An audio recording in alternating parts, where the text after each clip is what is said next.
The spaceport on Terminus 7 never truly slept, but the deep cycle hours came close. Essa limped through the nearly empty docking bay, his prosthetic leg clicking softly against the metal grating. 20 years in the Terran Defense Force had left him with scars both visible and hidden, but retirement suited him fine. He ran cargo now, legal cargo mostly, and asked few questions. He was halfway to his ship, the Wandering Star, when he saw her. A Drakari woman slumped against a tower of cargo containers, her iridescent scales catching the dim emergency lights like captured starlight. Her wings were folded tight against her back, the membranes showing signs of wear and small tears. 3 battered bags surrounded her like a fortress, and her clawed hand rested protectively on the nearest one, even in sleep. Essa recognized exhaustion when he saw it. He'd worn that same defeated posture in a dozen refugee camps across the war-torn sectors. He approached slowly, boots scuffing deliberately to announce his presence.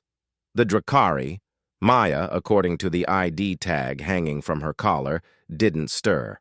Her breathing was deep and even, the kind of sleep that came from days without rest.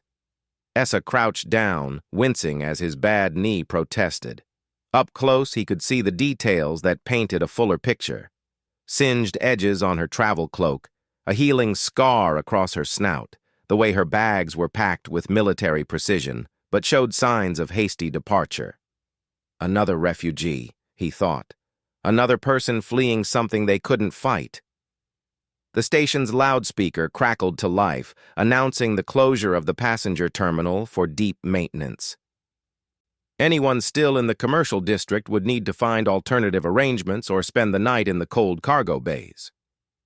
Essa looked at Maya again. The Drakari had a reputation throughout the galaxy. Fierce warriors, proud merchants, isolationists who barely tolerated other species. Earth's first contact with them had nearly sparked a war, but the woman before him didn't look fierce. She looked broken. He knew that look. He'd seen it in mirrors for years after Proxima. "Damn it," he muttered, standing with a groan. His therapist's voice echoed in his head. "You don't have to save everyone, Essa. You couldn't save your squad. Let it go." But he'd never been good at following orders. Essa gathered Maya's bags first, carrying them 2 at a time to the Wandering Star. They were heavier than they looked, packed with what felt like books or data cores, personal effects, the kind of things you grabbed when you knew you weren't coming back. The last trip was the hardest. Maya herself. The Drakari were lighter than their size suggested, hollow bones for flight, even if most modern Drakari rarely used their wings. But she was still a solid weight. Essa slipped his arms under her shoulders and knees, lifting carefully. She stirred slightly, making a small, distressed sound that was distinctly dragon-like, a rumble from deep in her chest.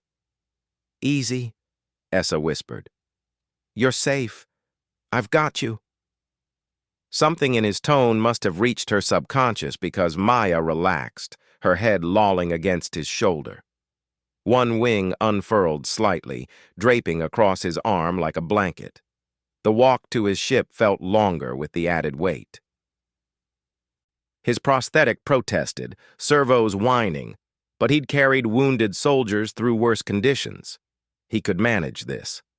Inside the Wandering Star, Essa bypassed his own quarters and headed for the passenger cabin, the one he kept ready for emergencies but rarely used. It was small but clean, with a bunk designed to accommodate various species' physiologies. He laid Maya down gently, adjusting her wings so they wouldn't cramp. She didn't wake, but she curled into the pillow with a soft sigh that sounded almost content. Essa stood there for a moment, watching her breathe. In sleep, the stress lines around her eyes softened. She looked younger, perhaps not much older than his daughter would have been.